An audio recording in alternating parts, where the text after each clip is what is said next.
अब हम इन्हीं सूत्रों में आगे बढ़ते हैं। सूत्र क्रमांक 37 सूत्र क्रमांक 37 निकालेंगे। सूत्र क्रमांक 37 में लिखा है एकारे आई, किसी का म्यूट नहीं है, प्लीज म्यूट कर लीजिए। आई कारे च, एकारे आई कारे च। तो अभी तक हम जो सूत्र देख रहे थे उसमें वर्ण शब्द का प्रयोग हो रहा था। अब लेकिन यहाँ पर वर्ण शब्द का प्रयोग नहीं हो रहा है, यहाँ कार शब्द का प्रयोग हो रहा है। हमने पढ़ा था कि वर्ण में दोनों को लिया जाता है, लघु और ह्रस्व दोनों को, ह्रस्व और दीर्घ दोनों को, और कार में केवल एक को लिया जाता है। तो यहाँ आई का एकार लिखा है, एकार का अर्थ है ए अकेला, और आई लिखा है तो इसका अर्थ आई। फिर यहाँ पे आई कारे लिखा है तो यहाँ पे भी आई, इसका अर्थ आई अकेला है। ठीक है, तो ये क्या कहना चाह रहे हैं कि अभी जो पूर्व से चल रहा है, पूर्व से क्या चल रहा है, पूर्व से चल रहा है कि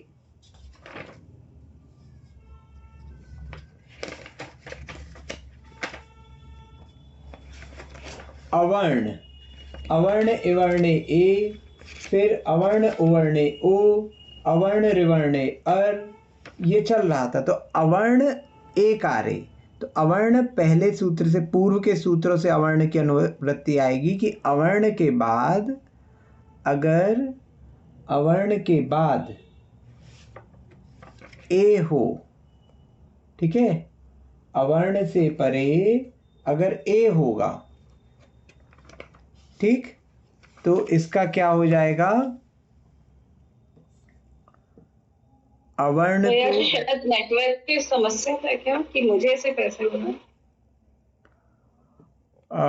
बाकी लोगों को आवाज आ रही है? जी, आवाज क्लियर आ रही है सर? क्लियर नहीं है। हाँ सर, बहुत कट रही है आवाज आज। ओके, अभी इसके पहले वाली क्लास में तो सबको प्रॉपर आ रही थी, इसमें क्या हो जाता है? ठीक है, अब आ रही है क्लियर? हाँ जी, ओके। हाँ, तो एक 37 नंबर का सूत्र है, 37 नंबर का सूत्र है ए कारे आई कारे चा। तो यहाँ कार शब्द का प्रयोग हुआ है। तो कार से तात्पर्य क्या है कि कार से तात्पर्य है कि एक ही वर्ण लिया जाएगा। वर्ण शब्द का प्रयोग होता तो दो लिए जाते, जैसे अवर्ण इवर्ण उवर्ण, तो यहाँ दो लिए जा रहे थे, ह्रस्व और दीर्घ दोनों। लेकिन यहाँ पे एकार ऐकार ऐसे शब्दों का प्रयोग हुआ है तो एक को ही लेना पड़ेगा। तो यहाँ पे अवर्ण से परे इसकी अनुवृत्ति पूर्व से हो रही है, तो अवर्ण के परे क्या हो, एकार हो, तो अवर्ण प्लस ए, तो अवर्ण के स्थान पे क्या हो जाएगा, आई, और पर का हो जाएगा लोप। ठीक है, तो आंसर क्या आ जाएगा, आई, अर्थात क्या हुआ, अवर्ण, अवर्ण का मतलब आ या दीर्घ आ हो, ये यदि जुड़ेगा ए से तो उत्तर आएगा आई।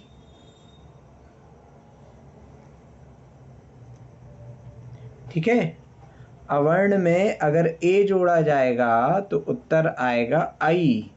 उदाहरण के लिए एक धन एक, तो एक धन एक किया तो एक के अंत में क्या है, आ, और यहाँ क्या है, एक में प्रारंभ में ए, तो अवर्ण से जुड़ा ए, तो यहाँ क्या हो जाएगा, आई, तो ये हो जाएगा एकैक। ठीक है, एकैक।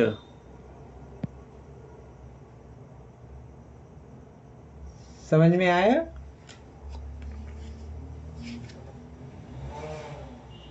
एकैक कैसे बना? ये नहीं समझ में आया, डबल मात्रा क्यों लगी एक के? डबल मात्रा इसलिए लगी है कि ये आई हो गया ना, आई में 2 मात्रा लगती है। एक के अंत में क्या है? आ है, और दूसरे वाले एक के शुरू में क्या है? ए। तो संधि किसकी हो रही है? अवर्ण और ए की। तो सूत्र क्या है? अवर्ण और ए मिलेंगे तो आ के स्थान पे आई हो जाएगा और इसका लोप हो जाएगा पर का। हाँ जी। तो हाँ जी। उत्तर क्या आ गया? आई। तो क्या हो जाएगा? एक धन आई धन ए, तो एकैक।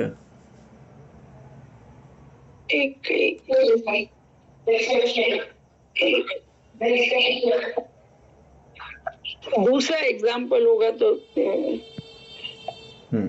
ए प्लस ए के उसमें लग रहा है मुझे। तथा धन एव, देखिए इसको देखिए, तथा धन एव, तथा में अंत में क्या है? आ, और ये किससे जोड़ रहा है? एव से, है ना। तो ये अवर्ण किससे जोड़ा? ए से। तो उत्तर क्या आएगा? आई। तो ये क्या हो जाएगा? तथैव।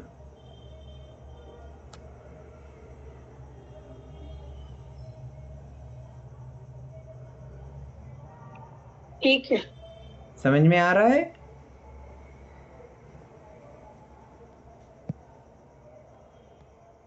क्लियर है ये? जी।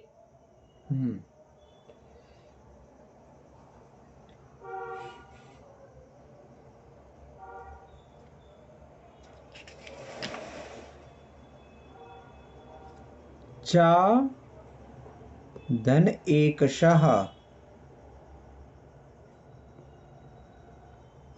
चा धन एकशः। तो चा के अंत में क्या है? आ और ए, तो ये मिल गया आई। तो ये क्या हो जाएगा? चैकशः।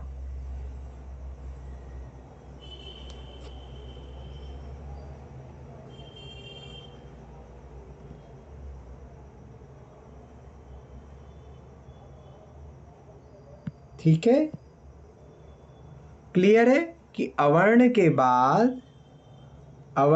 बाद अर्थात आ या आ, इसके बाद यदि ए होगा तो उत्तर क्या आएगा? आई। ये दोनों मिलके आई बन जाएंगे। ठीक है, अब इस सूत्र में क्या लिखा था? एकारे आई, ये तो इत्ते का अर्थ हुआ। अब आगे क्या लिखा है? आई कारे चा।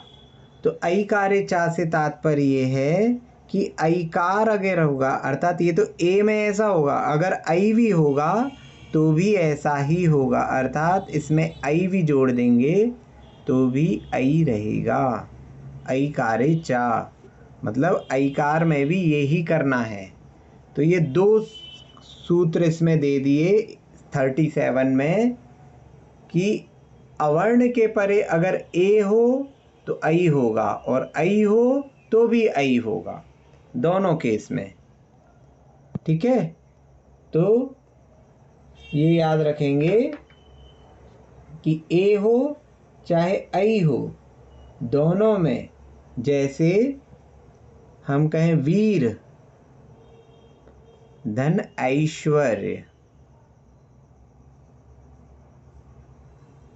तो यहाँ आ है, यहाँ आई है, ये दोनों मिलके क्या हो जाएंगे? आई।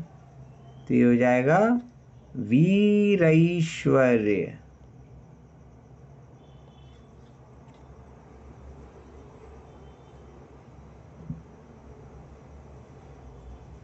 इसी प्रकार देव है धन ऐश्वर्य, तो ये क्या हो जाएगा? देवैश्वर्य, क्योंकि देव के अंत में आ है और ये जुड़ा आई से, तो ये दोनों मिलके बन गए आई, तो देवैश्वर्य। समझ में आई ये दोनों सूत्र? एकारे ऐ ऐकारे चा, सूत्र क्रमांक 37। इसका अर्थ है कि अवर्ण से ए या ऐ कुछ भी जुड़ेगा तो उत्तर क्या आएगा? ऐ।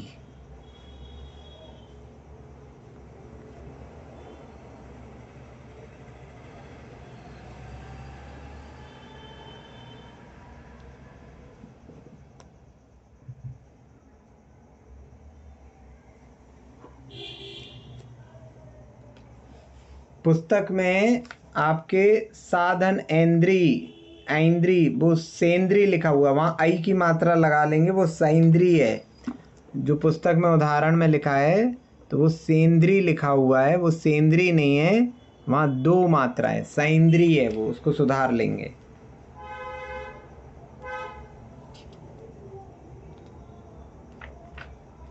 ठीक है, कोई प्रश्न यहाँ तक किसी को?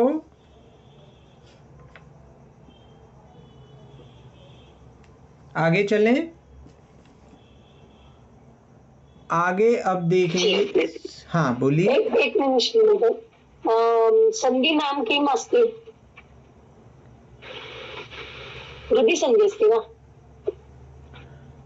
अभी संधि के नाम के विषय में चर्चा नहीं हो रही है। संधियों के नाम अभी आपको बताए जाएंगे सारे, है ना। जब मैं पूछ रहा हूँ कि आपको कोई प्रश्न है, इसका अर्थ है कि जो सूत्र अभी बताया गया है उसमें कोई प्रश्न है क्या? हाँ, सारी चीजें कवर होंगी, क्रमशः होंगी। ठीक है। हाँ, अब हमारा सूत्र क्रमांक 40। भैया जी। हाँ जी भैया जी, क्षम्यता, आपका ना या तो वॉइस बहुत क्रैक हो रहा है और बीच में प्रेजेंटेशन भी गायब हो रहा है, मतलब मेरे को ऐसे हो रहा है। बाकियों को भी अगर पूछ ले तो सभी को महोदय सम्यक् अस्ति, कोऽपि समस्या नास्ति। एक मिनट,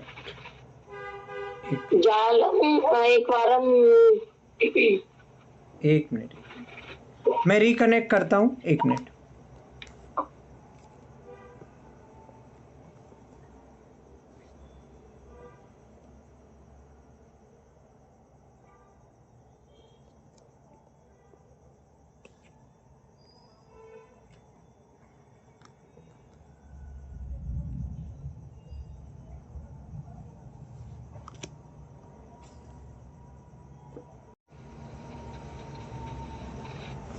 हाँ, अभी वॉइस क्लियर आ रहा है? हाँ, अभी तो मच बेटर। सूत्र क्रमांक 40। सूत्र क्रमांक 40 में हम पढ़ेंगे ओकारे औ। यहाँ पे भी देखिए कार शब्द का प्रयोग हुआ है। कार शब्द का प्रयोग हुआ है अर्थात एक ही लेना है। ओकारे औ, औकारे च, ओकारे औ, औकारे च। तो यहाँ पर भी अवर्ण की अनुवृत्ति पूर्व से होगी, तो अवर्ण के परे अर्थात अवर्ण के बाद अगर ओकार होगा तो अवर्ण हो जाएगा औ और पर का लोप हो जाएगा।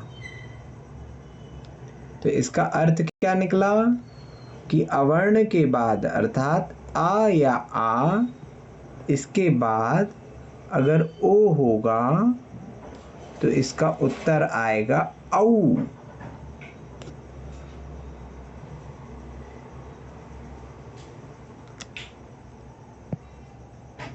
अवर्ण के बाद अर्थात आ या आ के बाद यदि ओ होगा तो उत्तर आएगा औ। उदाहरण के लिए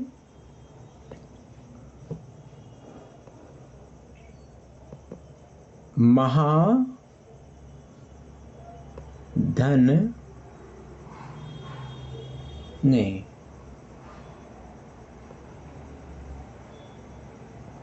तंडुल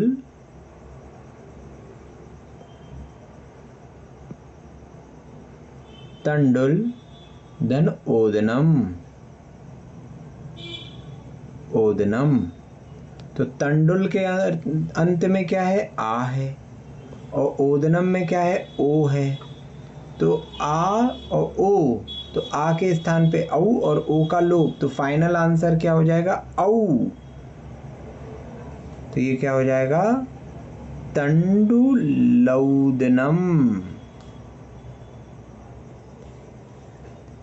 तंडुलौदनम। ठीक है, तंडुल धन ओदनम। तो इस प्रकार ये हुआ तंडुलौदनम। ये समझ में आया? कोई प्रश्न इसमें?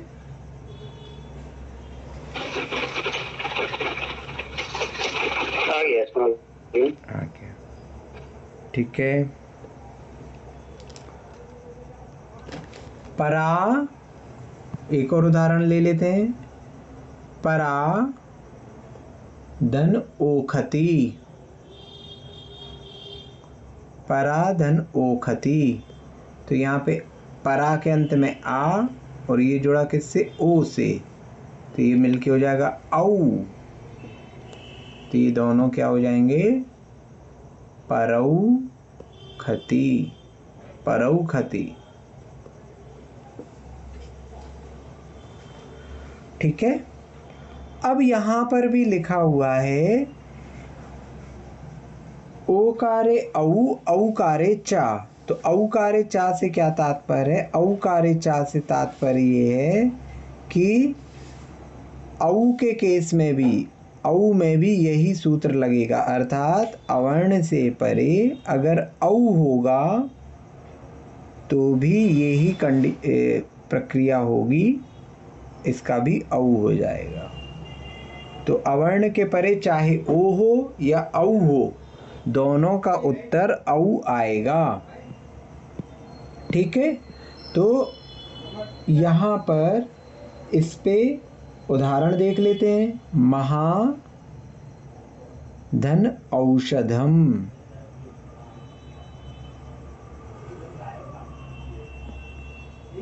महाधन औषधम। तो महा के अंत में है आ और औषध में है औ, तो ये क्या हो जाएगा?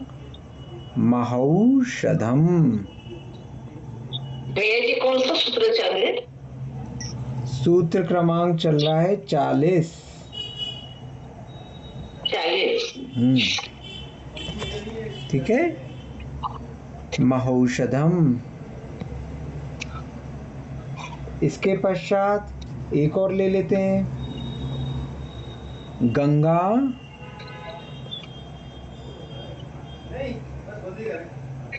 धन ओघ। नहीं, ये तो वो हो जाएगा, तो ये हो जाएगा गंग गौघ। इसी प्रकार ये वो वाला एग्जाम्पल है। हाँ, ये पहले वाले का हो गया। सा हाँ। धन औपगवी।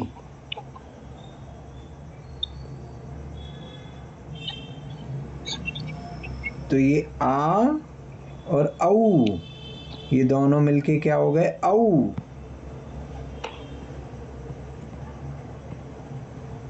तो क्या हो जाएगा उत्तर? सौपगवी। ठीक है। तो अब आप एक चीज नोटिस करेंगे, यहां तक किसी को कोई समस्या? तो पहले शुरू करो भैया जी, मैं थोड़ा सा देर हो गई चालू करने में।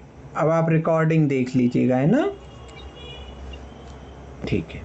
तो यहां तक कोई समस्या किसी को? जो सूत्र बताए हैं उनमें अब हम जो सूत्र हमने पढ़े हैं, जितने भी सूत्र हमने पढ़े हैं, उनका एक बार रिवीजन कर रहे हैं चार्ट के माध्यम से।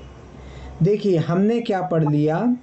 हमने ये पढ़ लिया कि अवर्ण हो, ठीक है। अवर्ण अर्थात क्या हो गया? आ अथवा आ।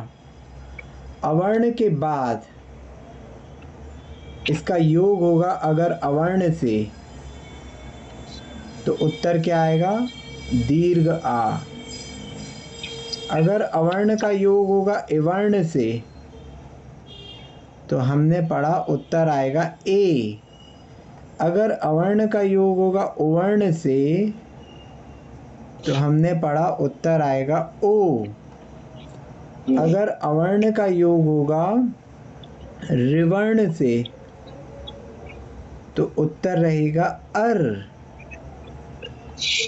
और अगर अवर्ण का योग होगा, अब हमने एकार भी पढ़ लिया, एकार से जुड़ेगा अगर अवर्ण तो आएगा आई। अवर्ण अगर जुड़ेगा ऐकार से तो भी उत्तर क्या आएगा? आई। अवर्ण अगर जुड़ेगा ओकार से तो उत्तर क्या आएगा? औ। और अगर अवर्ण जुड़ेगा औकार से तो उत्तर आएगा औ। ठीक है, तो अब आप देखेंगे कि आपने अवर्ण में क्या हो गए, दो वर्ण यहाँ हो गए, इवर्ण में दो यहाँ हो गए, उवर्ण में दो यहाँ हो गए, ऋवर्ण में दो यहाँ हो गए। ये एक एक एक एक, तो दो दो चार, दो छः दो आठ, 9 10 11 12। तो अवर्ण का आपने 12 स्वरों से संयोग देख लिया, केवल आपका क्या रहेगा? लिवर्ण रह गया। तो लिवर्ण चूंकि उपयोग में नहीं आता, लेकिन तब भी उसको बता देते हैं हम कि अगर इसका संयोग लिवर्ण से होगा तो उसका उत्तर आता है अल। तो इस प्रकार आपके 12 स्वरों में से कोई भी होगा, अगर अवर्ण के बाद 14 स्वरों में से कोई भी होगा तो उनके उत्तर आपने देख लिए। मतलब आपका यदि लेफ्ट हैंड साइड अवर्ण है, आ या आ है, तो उसका संयोग अब किसी से भी होगा तो वो सारी प्रक्रिया आपको पता चल गई है। इन पूरे सूत्रों में किसी को कोई समस्या? आपने 12 कैसे बोला, वो नहीं समझ में आया। अवर्ण में कितने वर्ण हो गए? अवर्ण में तो आ 2 हो गए। इवर्ण में कितने हुए? इवर्ण में 1 2 हुए ना? ई और बड़ी। हाँ, बड़ी छोटी नहीं बोला जाता। देखो आप लोग संस्कृत पढ़ रहे हो, ये बड़ी छोटी नहीं चलेगा यहाँ, ई और ई। ठीक है, हाँ जी, ई और ई। हाँ। ठीक है। वर्ण में कितने हो गए? 2 और हाँ, फिर ऋवर्ण में भी आपके 2 हो गए, तो 2 4 6 8 हो गए। और फिर एकार में ए अकेला, ऐकार में ऐ अकेला, ओकार में अकेला। तो ये अकेला है और भी अकेला है। हाँ, तो ये 12 हो गए और लिवर्ण के 2 हैं। तो ऐसे करके सभी 14 स्वरों के साथ और उसके आगे 2 लू रहता है, मतलब उसके आगे 2 रेखा रहते हैं। क्या बोल रहे हैं आप? वो दीर्घ लू को सिर्फ एक ही ऐसी मतलब ये रहती है, दीर्घ लू को डबल लू लेता है, डबल रहता है। हाँ, ऐसे ऐसे। ठीक है, उसको दीर्घ बोलते हैं। हाँ, ये ह्रस्व और ये दीर्घ। दीर्घ। तो ये भी समान सवर्ण में आएगा, लेकिन इसका प्रयोग नहीं होता है। ठीक है, तो आपके ये पूरे अवर्ण के साथ 14 स्वरों की क्या संधि होगी ये आपने देख लिया। इधर तक किसी को कोई समस्या? हमने क्या किया, देखो संधि 2 चीजों में होती थी। एक इधर लिखेंगे लेफ्ट हैंड साइड में, प्लस होगा राइट हैंड साइड। ठीक है, तो हमने लेफ्ट हैंड साइड को कांस्टेंट रखे, अर्थात उसको ना चेंज करके राइट हैंड साइड के सारे कॉम्बिनेशन देख लिए। लेफ्ट हैंड साइड में केवल अवर्ण रख के, है ना? कर लिए सारे जी। तो इनमें कोई समस्या किसी को? जी नहीं। ठीक है, आगे चलें। अब हम क्या करेंगे, अब हम जो लेफ्ट हैंड साइड में हमने अवर्ण लिया था इसको चेंज करेंगे, क्योंकि अभी तक हमने अवर्ण के साथ सभी स्वरों की संधि देख ली। अब हम अवर्ण के बाद क्या आता है, कौन सा वर्ण आता है, एवर्ण आता है। तो एवर्ण के साथ सभी स्वरों की संधि देखेंगे, ठीक है। तो देखिए हमने अगला सूत्र अब आ रहा है, ये जितने भी सूत्र छूट रहे हैं ये एक्सेप्शनल केसेस हैं। तो एक्सेप्शनल केसेस पहले एक बार हम स्वर संधि को पूरा करेंगे और स्वर संधि को पूर्ण करने के बाद फिर जितने भी एक्सेप्शंस हैं उनको पढ़ेंगे, और उन एक्सेप्शंस को पढ़ने के बाद कौन सी संधि का नाम क्या है इसकी चर्चा हम करेंगे।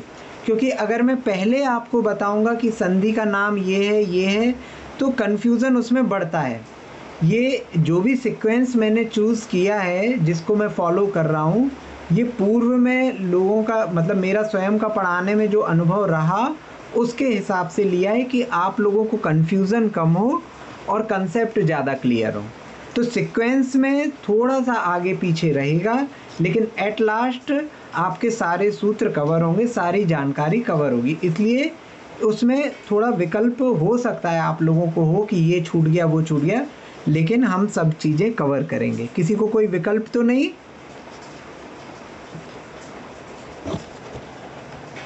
ठीक। हाँ, अब हम आते हैं अब हम आते हैं सूत्र क्रमांक 44 पे। सूत्र क्रमांक 44 निकाल लेंगे अपनी पुस्तक पे।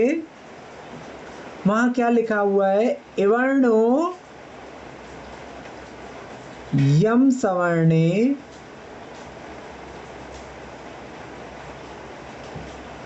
न च परो लोप्यः। एवर्णो यम सवर्णे न च परो लोप्यः। एवर्णो यम सवर्णे न च परो लोप्यः। आप लोग सूत्रों का उच्चारण अच्छे से करते जाइएगा। एवर्णो यम सवर्णे न च परो लोप्यः। क्या कह रहा है ये सूत्र? ये सूत्र कह रहा है यहाँ एवर्ण आया। एवर्ण मतलब ई और ई, ह्रस्व और दीर्घ दोनों। एवर्णो यम, यहाँ या दिया है, फिर उसके साथ क्या जुड़ा है, असवर्ण। तो एवर्ण इसके परे असवर्ण हो, ठीक है। अभी हमने सूत्र क्रमांक 24 में क्या देखा था कि समान के परे सवर्ण हो, तो हमने सवर्ण तो पढ़ा था। अब असवर्ण क्या आ गया भैया? तो असवर्ण का अर्थ क्या हो गया? जैसे हम कहते हैं सत्य, तो सत्य, तो फिर असत्य क्या है? असत्य, जो सत्य नहीं है वो असत्य है। जो चीज़ भी सत्य नहीं है वह असत्य है, ठीक है ना। तो इसी प्रकार सवर्ण, जो सवर्ण नहीं है वो क्या है? असवर्ण है। समझ गए? तो सवर्ण को छोड़कर बाकी जो कुछ भी है वो असवर्ण है। तो असवर्ण क्या हो जाएगा?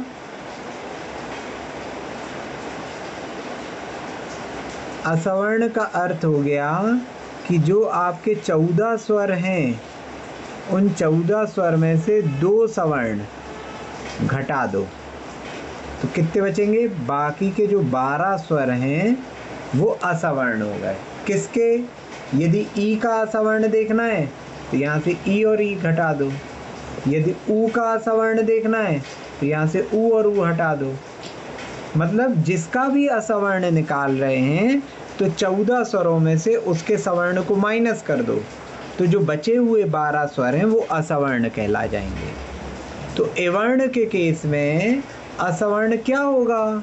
तो एवर्ण के केस में असवर्ण कितने होंगे? 12। कौन से 12?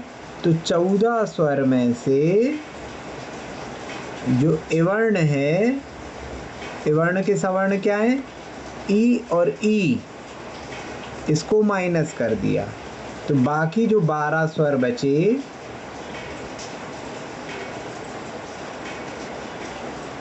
ये क्या हो गए? इवर्ण के असवर्ण।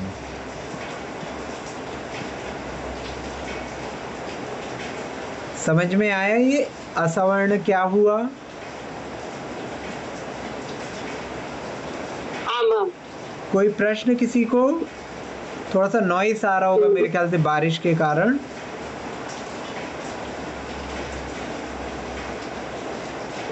ठीक है, तो इवर्ण के परे असवर्ण हो जाएगा। तो इवर्ण के परे अगर असवर्ण हो, सूत्र क्या कह रहा है? इवर्णो क्या है सूत्र? इवर्णो यम सवर्णे नाचा परो लोप्य, अर्थात इवर्ण के बाद अगर असवर्ण होगा तो इवर्ण के स्थान पे क्या हो जाएगा? यम, अर्थात या।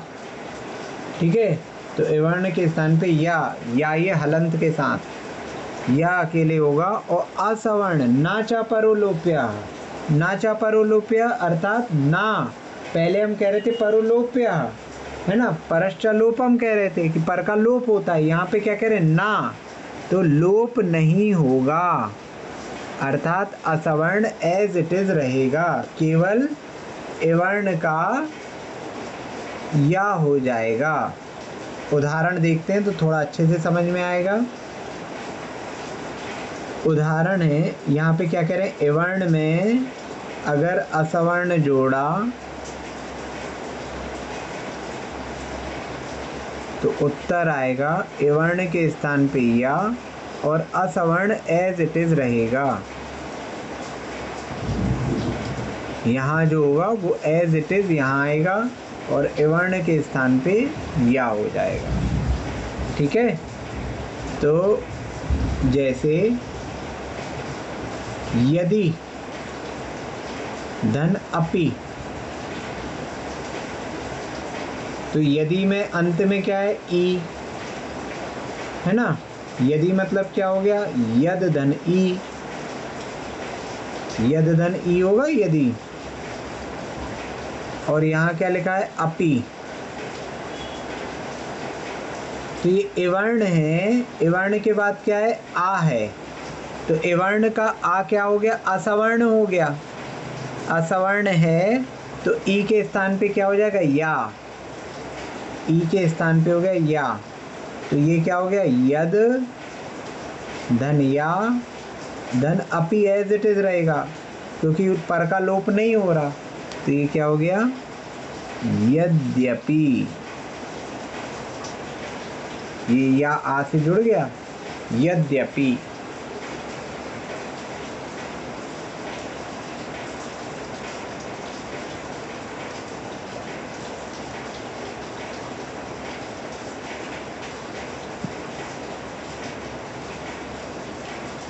मति धन आदि, तो मति के अंत में क्या है? ई, ये हो गया मत धन ई, मति, इसके बाद है आदि, तो ये इवर्ण, इवर्ण के बाद क्या है? असवर्ण, आ जो है इसका सवर्ण नहीं है, तो इवर्ण के परे असवर्ण, तो क्या हो जाएगा? ई का हो जाएगा या, तो ये क्या हो गया? मत्यादि। समझ में आ रहा है? जी।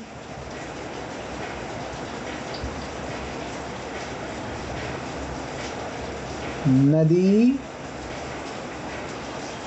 धन एषा, नदी धन एषा, तो ये क्या हो गया? नद धन ई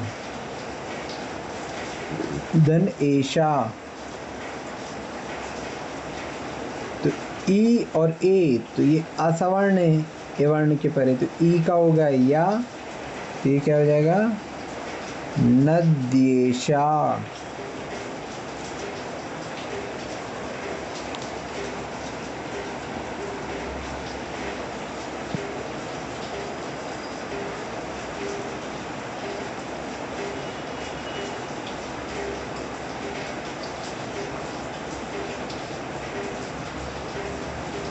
सूची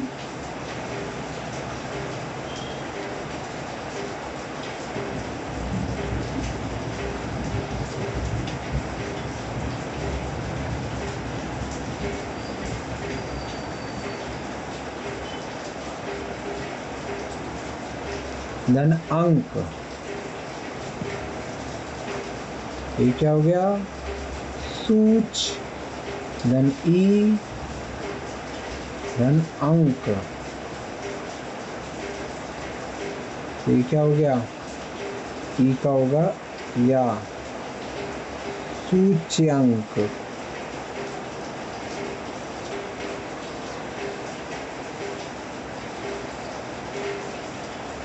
ठीक है, तो इस प्रकार क्या हुआ, हमने देखा कि इवर्ण के बाद अगर असवर्ण हो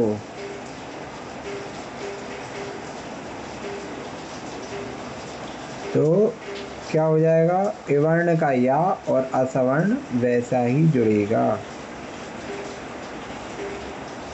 ठीक है, ये सूत्र समझ में आ गया।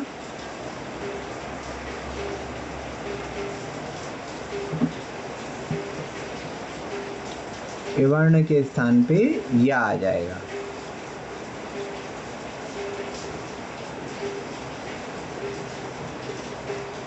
किसी को कोई शंका इसमें? वंदना भैया। हाँ भैया बताइए।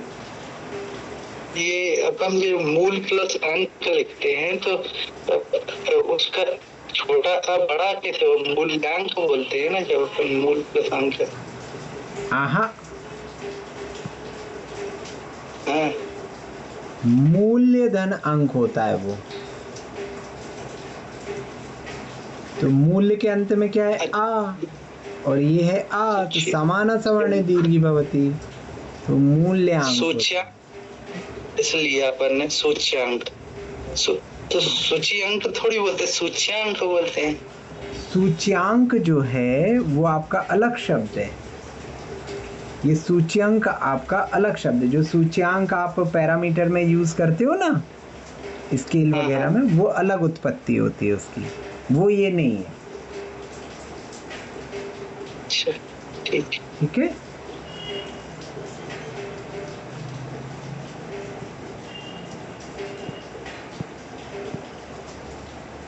तो इवर्ण से परे असवर्ण होगा तो क्या हो जाएगा, या और या के साथ असवर्ण। ठीक है, तो अब देखिए हमने इवर्ण के बाद दो केस बन रहे हैं। इवर्ण के बाद यदि इवर्ण हो अर्थात सवर्ण हो, है ना, दो इवर्ण है, तो ये क्या हो जाएगा, दीर्घ, समान सवर्ण दीर्घी भवती, सूत्र क्रमांक 24 से, सूत्र क्रमांक 24 से ये दीर्घ हो जाएगा। और यदि यहाँ पे 12 असवर्ण हैं तो इसका अर्थ क्या निकलेगा, या धन असवर्ण।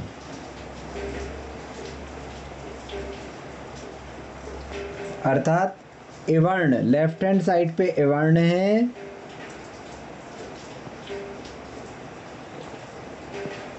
और राइट हैंड साइड पे आपके या तो दो इवर्ण हो, है ना, ई और ई, तो यहाँ पे समाना सवर्ण दीर्घी भवती, ये 24 नंबर का सूत्र, तो उससे ई हो जाएगा, दीर्घ हो जाएगा। अन्यथा असवर्ण हो तो जो बाकी के 12 असवर्ण हैं वो होंगे, तो आपका सूत्र क्रमांक 44 यहाँ पर लग जाएगा। तो आपने इवर्ण के सापेक्ष पूरे 14 स्वर यहाँ पर देख लिए राइट हैंड साइड में। सारे केसेस एक साथ हो गए। पूरे के पूरे 12 असवर्ण के लिए एक ही सूत्र है, इवर्णो यम सवर्णे नाचा परो लोप्यः।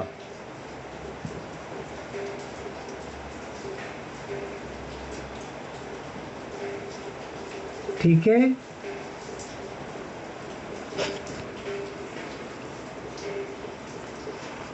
कठिन लग रहा है?